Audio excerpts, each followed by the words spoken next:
Ittabi'u man la yas'alukum alaihi ajra.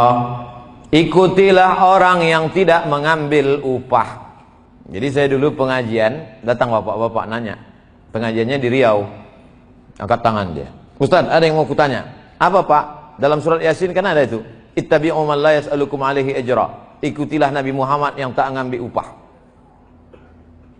Dia sebetulnya mau nyindir saya, Ustaz ngambil amplop itu sebetulnya. Bukan ini, bapak itu dulu. Kemudian saya minta, saya cerita dulu nih. Kemudian saya minta sama tuan rumah itu, ada pena sama kertas, saya bilang. Ada Pak, saya tulislah. Nabi Muhammad SAW perang Badar tahun kedua, mendapat harta rampasan perang namanya ghanimah, la taqillu an 50 alfi dinarin zahabin, tak kurang dari 50.000 keping uang dinar. Zaman Nabi tak ada duit kertas. Zaman Nabi itu uangnya di dinar. Uang dinar itu satu keping beratnya 4,25 gram. 4,25 gram emas itu kalau sekarang 4 juta sekian. Karena 1 gram sekarang sudah 1 juta sekian. Tapi karena kita udah lama kenal, harga lama aja lah, 2 juta aja lah. 50.000 keping kali 2 juta. Kalau di total sekarang rupiah, berapa dapat Nabi waktu perang Badar tahun kedua itu? 50.000 keping kali 4,25 gram kita hargai 2 juta, 100 miliar. 100 miliar itu berapa persen untuk Nabi? Wa'lamu annama ghanimtum min syai'in fa inna lillahi khumusahu. Nabi Muhammad mendapat jatah ranta rampasan perang khumus, khamsah 5, khumus 1/5, 20%. 20 miliar dari perang Badar. Tapi duit itu habis. Ada rumah Nabi besar di kota Madinah? Tak ada. Ada kursinya dari emas gelang Aisyah? Tak ada. Nabi tak ada meninggalkan apa-apa. Habis duit itu. Oleh sebab itu yang tak boleh itu adalah Imam Masjidil Haram, Imam Masjid Nabawi digaji. Dari mana? Dari Baitul Mal. Baitul Mal itu sudah ada sejak zaman Nabi. Untuk menyembah Allah namanya Baitullah, masjid. Untuk gaji imam, gaji khatib, gaji guru agama diambil dari Baitul Mal. Bait rumah, mal harta. Baitul Mal itu diambil dari 7. Zakat, wakaf, infak, sedekah, wasiat, hibah, ghanimah. Zakat, wakaf, infak, sedekah, wasiat, hibah, ghanimah. Ditumpuk di Baitul Mal untuk menggaji itu. Bisa tak Pak Ustadz kalau kita khotib Jumat sama penceramah di Medan, di Sumatera Utara, tak usah lagi dikasih honor? Bisa. Kalau begitu dibuat satu pintu. Semua orang Islam zakatnya potong atas, diserahkan ke Baitul Mal. Buat Baitul Mal Sumatera Utara. Di Baitul Mal itulah semua digabungkan, zakat, wakaf, infak, sedekah, wasiat, hibah, ghanimah tak ada lagi karena kita tak perang. Lalu digaji secara pokok. Bisa. Yang tak boleh itu kita mematok. Kalau kalian mau mengundang aku, kirim DP, kirim tiket pesawat, mesti duduk ini, itu yang tak boleh. Saya sampai hari ini diundang orang belum pernah lagi minta mesti pesawatnya harus ini, duduknya kursi ini, tak pernah.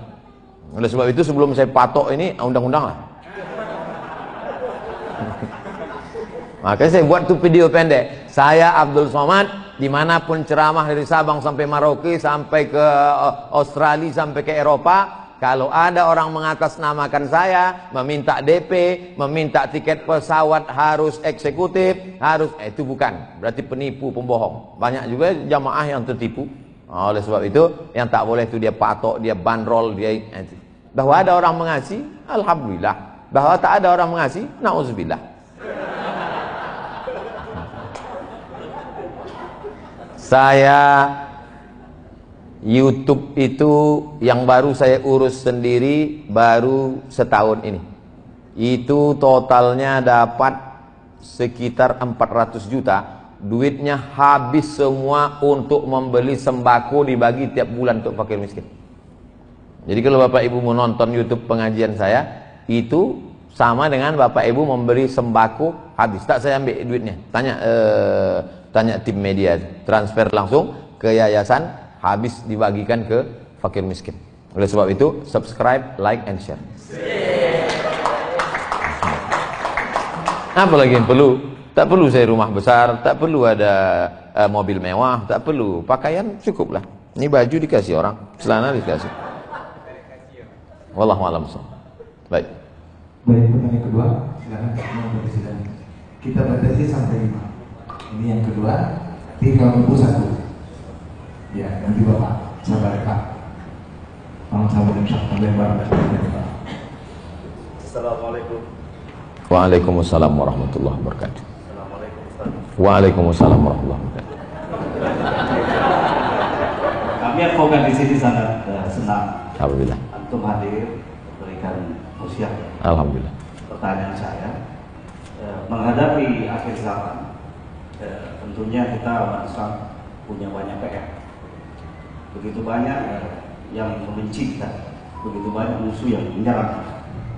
Apa Ustaz solusinya bagi umat Islam khususnya Indonesia yang merupakan salah satu populasi terbesar muslim di dunia, yang firqah terlalu banyak, kelompok terlalu banyak, seakan kita terpecah, sehingga solusinya bagaimana kita bersatu menghadapi tantangan di akhir zaman. Saya kira ini. Terima kasih. Assalamualaikum warahmatullahi wabarakatuh. Waalaikumsalam warahmatullahi wabarakatuh. Sekarang tak ada lagi PR karena semuanya belajar online, daring. Tapi kita punya beban yang luar biasa. Maka Islam mengajarkan inja akum fasikun, kalau datang orang membawa berita macam-macam, fatabayyanu, klarifikasi.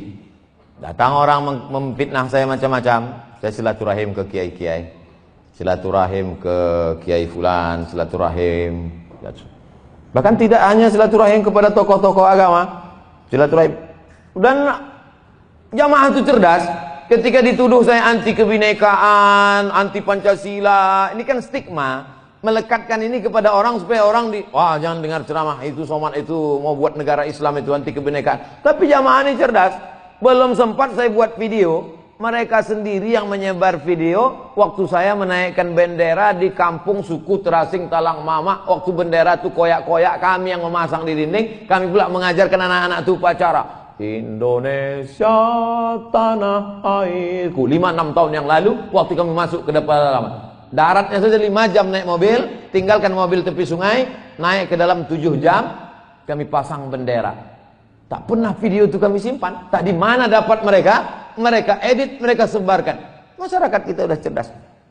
Bahwa ada haters ya, sedang Nabi Muhammad aja ada hatersnya. Ada dalam suratnya, surat haters. Mana tuh Pak Ustaz? Tampak ada abilah abi watak. Lalu kemudian yang kedua itu intern. Adapun ekstern yang keluar, kita silaturahim. Silaturahim dengan yang berbeda tokoh, beda agama. Ada kemarin di dialog kita, di lintas agama, lintas disiplin ilmu, banyak dialog. Selama musim pandemi ini saya putuskan tidak tablik akbar untuk kita ikut protokol kesehatan, ikut pengajian hanya yang bisa saja protokol, termasuklah komunitas advokat Medan. Nah, kini bisa. Kenapa? Karena semuanya patuh. Belum masuk itu ditembak duluan, pang 36 masuk. Bisa cuci tangan, hand sanitizer, kemudian duduknya berjarak, pakai masker. Nah, oleh sebab itu fitnah-fitnah ini orang yang tak paham kita kasih paham. Tapi ada orang yang gagal paham, memang cari makannya dari tak paham itu. Nah, itu tak bisa kita kasih paham. Jadi kita berjuang saja. Kalau kita capek, lelah, dia menang. Kalau dia capek, kita menang. Oleh sebab itu hidup ini adalah konflik antara hak dan batil. Kata Sayyidina Ali, aku tidak khawatir kebenaran itu kalah. Yang kukhawatirkan itu orang benar diam sehingga orang kalah merasa benar. Yang kukhawatirkan itu orang benar itu diam sehingga orang yang salah merasa benar. Antara betul dan batil itu tipis. Saking banyaknya orang batil berkata batil, yang betul merasa batil merasa betul. Oleh sebab itu maka di akhir zaman ini kita tetap istiqomah, banyak beribadah, tahajud jangan sampai tinggal, itu menguatkan kita dari dalam. Apalagi Bapak godaannya luar biasa, godaan duit, godaan perempuan, godaan persaingan, godaan perkara, banyak tekanan. Itu tak bisa kalau tidak kekuatannya dari dalam. Dia harus dari dalam. Makanya Nabi Muhammad itu kata Allah Subhanahu wa taala, "Inna nasyi'atal laili hiya ashaddu atwa wa aqwamu qila." Di tengah malam kau bangkit ya Muhammad karena kau akan menghadapi orang-orang yang kuat. Begitu juga dengan Nabi Musa alaihissalam. Ketika dia akan menghadapi Fir'aun, kalau dia tinggal di istana, dia di zona aman, dia tak akan mampu. Maka dikeluarkan dia dulu dari istana, dibuat dia mengembala kambing Syuaib sampai samanya hijaz 8 tahun. Setelah mentalnya kuat, baru dia bisa berhadapan. Oleh sebab itu, kuatkan diri kita dengan banyak-banyak beribadah. Zikir jangan sampai putus. Banyak-banyak salawat. Allahumma salli ala sayyidina Muhammad wa ala ali sayyidina Muhammad. Allahumma salli ala sayyidina Muhammad wa ala ali sayyidina Muhammad. Inna a'tainakal kautsar. Sudah kuberikan kepada engkau nikmat yang besar. Fasalli, jangan tinggalkan salat. Wanhar, berkorbanlah. Inna syani'aka huwal abtar. Siapa yang membenci engkau, itulah yang akan terputus. Apalagi waktu sedang perkara itu, banyak-banyak dibaca. Inna a'tainakal kautsar. Tar. Inna syani'aka huwal abtar. Jadi keyakinannya dalam. Jangan lagi minta keyakinan sama dukun, berjimat pula, melihara tuyul. Selalu sampai pengacara buat tuyul ke pengadilan. Kita buat tuyul, rupanya dia buat begu ganjang. Hantu kok pendek kata dia, hantu aku besar gitu. Oleh sebab itu keyakinan kekuatan itu dari dalam. Apalagi kalau kita berjamaah. Kata Nabi SAW, alaikum bil jamaah. Hendaklah kau berjamaah. Nanti kita masuk surga itu tak sendiri-sendiri, berjamaah. Mana dalilnya? Wasiqal ladzina taqaw rabbahum ilal jannati zumara. Nanti orang masuk surga itu berjamaah, dipanggil oleh malaikat. Masuk surga jamaah yang ke-120. Forum Komunikasi Advokat Medan. Masuk. Yang dari Serdang entah masuk entah tidak, mungkin menyusul belakang. Amin. Semuanya masuk surga insyaallah. Amin. Bukan kata saya, kata Nabi, man qala la ilaha illallah Muhammadur Rasulullah dakhalal jannah. Siapa yang mengucapkan la ilaha illallah Muhammadur Rasulullah pasti masuk surga. Ada pula orang, Pak Ustaz, nanti kalau aku masuk neraka tolong cari aku ya. Kau pede kali masuk neraka. Kita mesti pede masuk surga. Wallahu a'lam.